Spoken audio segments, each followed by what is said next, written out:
یہ قرآن ایک بابرکت کتاب ہے جسے ہم نے آپ صلی اللہ علیہ وسلم پر نازل کیا تاکہ لوگ اس پہ غور اور فکر کریں اور تاکہ اہل فہم اس سے نصیحت حاصل کریں۔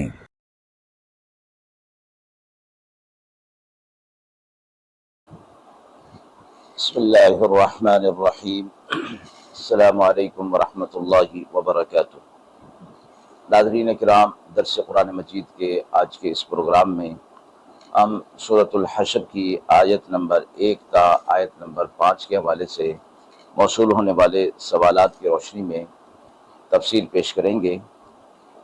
اس حوالے سے آج کا پہلا سوال ہے کہ آج کے دور میں ریاستی طاقت کے غلط استعمال اور لوگوں کے گھروں کو منہمک کرنے پر قرآن کی کیا رہنمائی ہے؟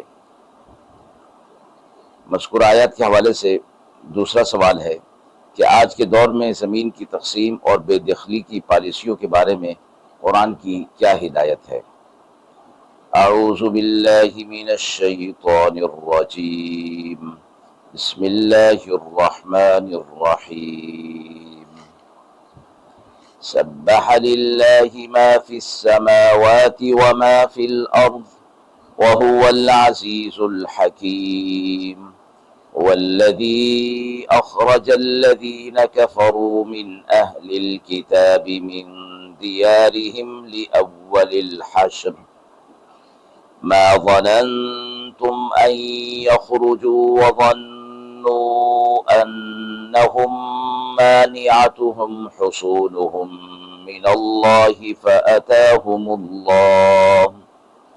فأتاهم الله من حيث لم يحتسبوا وقذف في قلوبهم الرعب يخربون بيوتهم بأيديهم وأيدي المؤمنين فاعتبروا يا أولي الأبصار ولولا أن كتب الله عليهم الجلاء لعذبهم في الدنيا ولهم في الآخرة عذاب النار ذلك بأنهم شاقوا الله ورسوله ومن يشاق الله فإن الله شديد العقاب ما قطعتم من لينة أو تركتموها قائمة على أصولها فبإذن الله وليخزي الفاسقين۔ آیات مبارکہ کا ترجمہ ملاحظہ فرمائیں۔ اللہ کی تسبیح بیان کرتا ہے جو کچھ آسمانوں میں ہے اور جو کچھ زمین میں، اور وہی زبردست ہے، حکمت والا ہے۔ وہی ہے جس نے نکال دیا ان کو جو کافر ہوئے اہل کتاب میں سے ان کے گھروں سے پہلے ہی اجتماع پر لشکر کے۔ تم نہ گمان کرتے تھے کہ نکلیں گے وہ، اور وہ خیال رکھتے تھے کہ ان کو بچا لیں گے ان کے قلعے اللہ کے عذاب سے، پھر پہنچا ان پر اللہ کا عذاب جہاں سے ان کو خیال بھی نہ تھا، اور ڈال دی ان کے دلوں میں رعب اور دھاک، اجاڑنے لگے اپنے گھر اپنے ہاتھوں سے اور مسلمانوں کے ہاتھوں سے۔ سو عبرت پکڑو اے دانش مندو۔ اور اگر نہ ہوتی یہ بات کہ لکھ دیا تھا اللہ نے ان پر جلا وطن ہونا، تو ان کو عذاب دیتا دنیا میں، اور آخرت میں ان کے لیے آگ کا عذاب ہے۔ یہ اس لیے کہ وہ مخالف ہوئے اللہ سے اور اس کے رسول سے، اور جو کوئی مخالف ہو اللہ کا تو اللہ کا عذاب سخت ہے۔ جو کاٹ ڈالا تم نے کھجور کا درخت یا رہنے دیا اپنی جڑ پر، سو اللہ کے حکم سے، اور تاکہ سورۃ الحشر مدینہ میں نازل ہوئی، اس کی 24 آیات اور 3 رکوع ہیں۔ یہ پوری سورہ یہود کے قبیلہ بنو نذیر کے متعلق نازل ہوئی، اور حضرت ابن عباس رضی اللہ تعالی عنہ اس سورت کا نام ہی سورہ بنی نذیر کہا کرتے تھے۔ یہ ایک قبیلہ تھا یہود کا جو حضرت ہارون علیہ السلام کی اولاد میں سے تھا اور ان کے آباء و اجداد تورات کے عالم تھے، جس میں آپ صلی اللہ علیہ وسلم کی خبر اور آپ صلی اللہ علیہ وسلم کا حلیہ مبارک اور علامات تھیں، اور یہ ان کی ہجرت یثرب یعنی مدینہ کی طرف ہوگی۔ یہ خاندان اسی تمام میں خاتم الانبیاء صلی اللہ علیہ وسلم کے ساتھ رہیں گے، شام سے مدینہ طیبہ منتقل ہوا تھا۔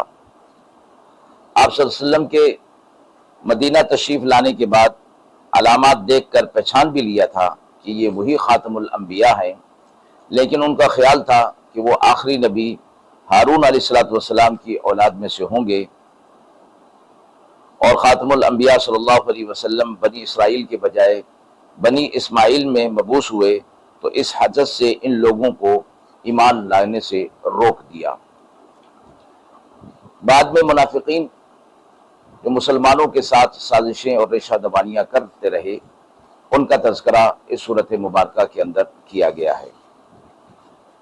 مذکورہ آیات کے حوالے سے جو پہلا سوال ہے کہ آج کے دور میں ریاستی طاقت کے غلط استعمال اور لوگوں کے گھروں کو منہمک کرنے پر قرآن کی کیا رہنمائی ہے؟ سورۃ الحشر کی ابتدائی آیات میں اللہ تعالیٰ نے بنی نذیر کے یہودیوں کے خلاف کارروائی کا ذکر فرمایا ہے کہ جنہوں نے اللہ اور اس کے رسول صلی اللہ علیہ وسلم کی مخالفت کی، معاہدے کی خلاف ورزی کی اور مسلمانوں کے خلاف انہوں نے سازشیں کی۔ اس پر اللہ تعالیٰ نے ان کے گھروں کو منہدم کرنے اور انہیں جلا وطنی کی سزا دینے کی اجازت عطا فرمائی۔ اس سے یہ معلوم ہوتا ہے کہ طاقت کا استعمال صرف اس وقت جائز ہوگا جب کوئی گروہ ظلم، فساد یا معاہدے کی خلاف ورزی کرے۔ آج کے دور میں اگر کوئی طاقتور گروہ ریاستی طاقت کا استعمال عوام کے گھروں کو ناحق تباہ کرنے اور ان پر ظلم کرنے کے لیے کرتا ہے تو یہ قرآن کی روح کے خلاف ہے۔